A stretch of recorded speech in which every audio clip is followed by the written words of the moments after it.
Hi there everybody, it's Yo-Yo Me. So first we have EDG versus SKT. EDG starts right away with an Alistar ban. Alistar's been Wolf's premier champion. It's a good choice. SKT follows it up with a Gangplank ban. Gangplank's considered OP right now, and so that makes a lot of sense. Great ban. Next is Azir for Edward Gaming. Azir is just a strong champion, good choice. Faker's shown proficiency on it, and SKT's shown that they'd like to pick it. SKT follows it up with a Lulu ban. They're banning away the two premier top and mid champions, the flex picks from Edward Gaming. Lulu can go in either lane, Gangplank can go in either lane, so the Lulu ban makes sense. And then EDG bans Elise. Bengi's shown a lot of proficiency on Elise, plus Elise is an excellent first pick. Elise is just a strong jungler in general. And then SKT goes ahead and bans the Mordekaiser. Mordekaiser is a strong pick in the bottom lane right now, but they don't. What's interesting is they don't ban the Darius, and they're pretty much daring EDG to pick it. Now, Edward Gaming first picks the Kalista. Kalista's a very strong champion with quite a bit of utility.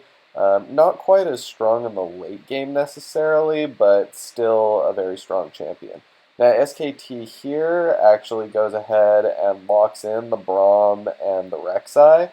Braum's a fantastic support. Rek'Sai's a decent jungler right now. Braum is first pickable, first pick worthy, does pretty much everything you want as a support. Now, here's where EDG gets baited. EDG goes, oh hey, SKT didn't pick up the Darius. Darius is pretty damn strong right now. Maybe we should pick up that champion. And they lock it in. Now, EDG still has the opportunity to set up a composition that works with Darius. But the problem is, most compositions that revolve around juggernauts typically require something that speeds them up, like a Sivir. Because what Darius does is especially in teamfights, is he runs at the enemy team. That's what he does. He runs at them and hopes that the rest of his team is behind him, and hopes furthermore that he can catch up to the enemy team without a flank. Now, Annie's not a bad pick with that because she stuns people in a large AoE. Hopefully Darius can catch up with that, but it doesn't actually provide any bonus move speed or utility to Darius himself. The Kalista Annie combo is very strong in lane and a strong combination in general, but with the Darius pick, they're lacking a little bit of something.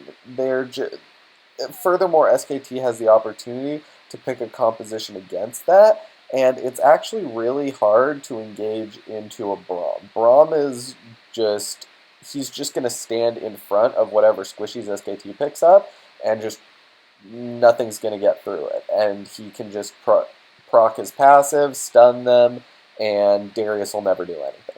Now SKT then picks up the Renekton and the Sivir. Renekton is an extremely strong champion into Darius because he just basically instantly lifesteals and wave clears. Darius doesn't really have any lifesteal unless he gets a champion. So Renekton can just pick up a Hydra and instantly wave clear it. The wave with Call the Meek. Furthermore, Darius is going to be running at the enemy team, and he's going to be running into a front line of Renekton, Braum, and Rek'Sai. And that's like a huge problem. He's never going to get through that. Now SKT then picks up Sivir, and that's just even more engage or disengage from the Darius. They're not going to be able to catch up to that either.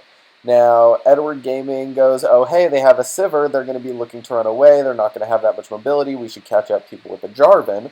Sivir doesn't have an escape from Jarvan, that's a decent choice. And then they pick the Echo. Echo's actually quite a good blind pick right now. He provides CC, he provides quite a bit of ranged wave clear, spammable wave clear, and assassination potential. He's pretty strong. Now, what SKT does here is they pick up the Rise. Now, the Rise is actually a great pick into this because the Rise can actually just CC lock Kalista, who's extremely mobile, CC lock Echo, extremely mobile, CC lock Darius, who's just going to be running at you. He's not going to be doing anything. else he has no other way to get in other than a flank or just running at you. So furthermore, the Rise actually builds quite tanky. So he can just sit there in front of the entire enemy team, laugh as Darius tries to run into you, and just kill the Darius, and then just kill the entire rest of the team behind the Darius. There are no good assassinatable targets other than the Sivir for the Echo. So Echo's gonna have actually a huge problem getting into the backline. And SKT just drafted extremely well into EDG's composition. So here we have AHQ versus Fnatic. AHQ starts with the Azir ban. Fabiven's shown himself to be proficient on Azir. Azir is pretty hard to counter. Fnatic counters with a Gangplank ban. Gangplank is completely bannable on red side pretty much every time. AHQ bans Lulu for the same reason that Gangplank's banned. Flex pick, talked about it already. Fnatic bans Rek'Sai. Mountain's shown himself to be proficient on Rek'Sai. It's kind of just an obnoxious champion in general. AHQ then bans LeBlanc. That's a Fabiven-specific champion. Fabiven's just a good LeBlanc player. And so Fnatic's taking their time with this next ban.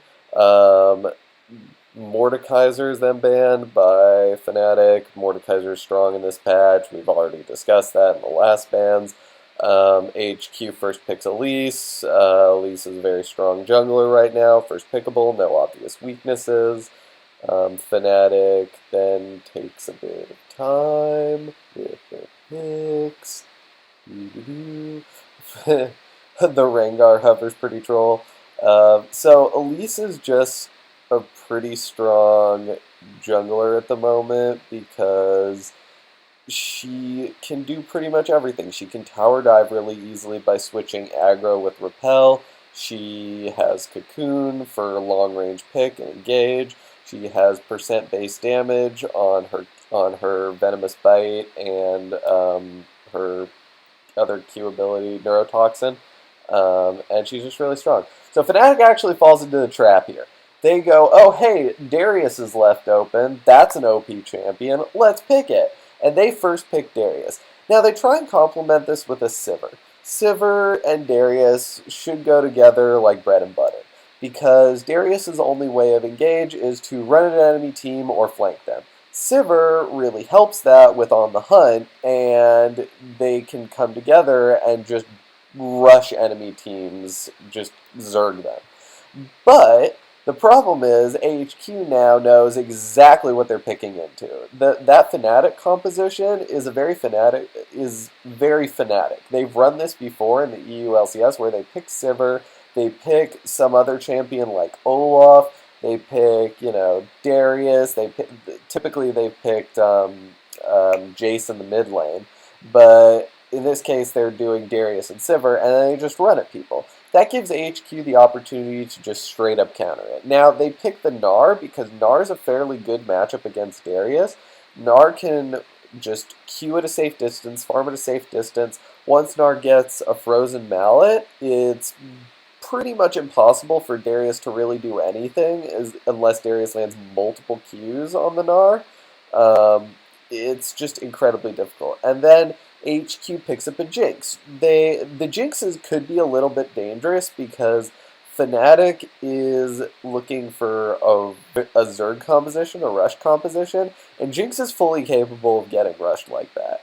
So far, they don't have a ton of peel built in to the HQ composition, because Elise can only CC one target. Gnar is dependent on his Mega Gnar form for hard CC. So Jinx is a little vulnerable at the moment, which makes this pick a little iffy, but not bad because Jinx outscales Sivir to an absurd degree.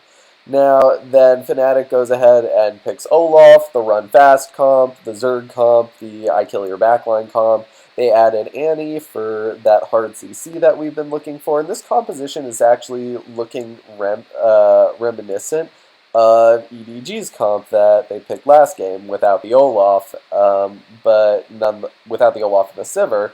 but nonetheless, with the Darius, with the Annie, they're using the Annie to lock down the team for the Darius follow-up CC. They're really trying to make Darius work in the composition, which is not a bad idea. It's potentially strong. They could, if they get correct early game fights, they could definitely run down the Jinx. They could definitely run down the Gnar and just run over the game.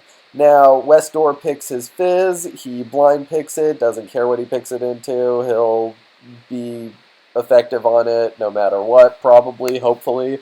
He's going to, especially against Annie, and he's not a tanky champion, so Fizz can just blow her up and just eat her for breakfast like R used to be able to do to Zyra, TYDFG. But then they picked the Tahm Kench. Now, when I was saying that AHQ didn't have peel for Jinx, now they have the ultimate peel for Jinx. Tahm Kench acts almost like a Zhonya's for an AD carry. The instant Jinx gets targeted with anything, Tahm Kench just eats him, runs away, and Jinx can choose when to come out of the belly.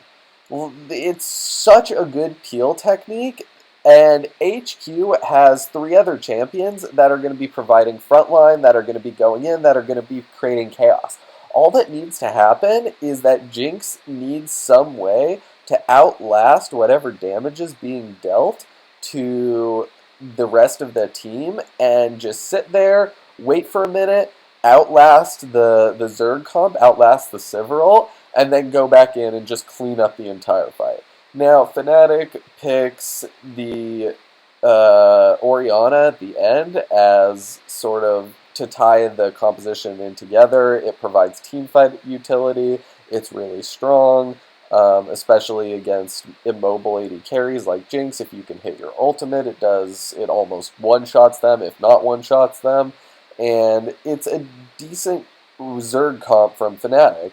But with the Tahm Kench, the composition from AHQ is actually, it really counters the Zerg composition from Fnatic because there's no great way to get in on the Jinx without having to burst through the Tahm Kench. And the top lane was countered with Darius and Gnar. Gnar is a great pick into Darius, can't approach. The mid lane was countered by Fnatic, but that's expected. Westdoor blind picked the Fizz, so they got the counter pick from the Orianna. And the junglers and AD carries are fairly standard. So thanks for watching this video, everyone. I decided on this one to take a different track because I didn't like the way that the last video turned out that much. I thought that the analysis of the games were too quick, too hasty. So I decided to focus my attention on 2 games this time.